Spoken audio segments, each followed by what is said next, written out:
अस्पताल न्यू दिल्ली में रहता हूँ।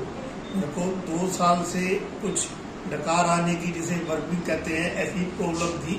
पेट के अंदर भी प्रॉब्लम चल रही है थोड़ी की, तो इससे मैं काफ़ी परेशान था, लेकिन मुझे इसका इलाज नहीं मिल पा रहा था।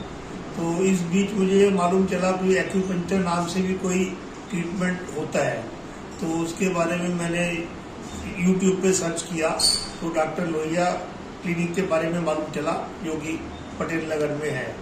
तो मैंने यहाँ का टाइम लिया, तो यहाँ आगे मालूम चला यहाँ पे डॉक्टर विवेक गुप्ता जी ट्रीट करते हैं। तो मैंने यहाँ पे अपना रजिस्ट्रेशन करा दिया।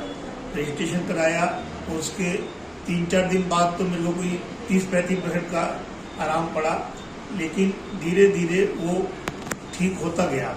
और मतलब 8वें सिटिंग के बाद तो मेरे ये बर्पिंग की प्रॉब्लम, डकार की प्रॉब्लम बिल्कुल ही खत्म हो गई।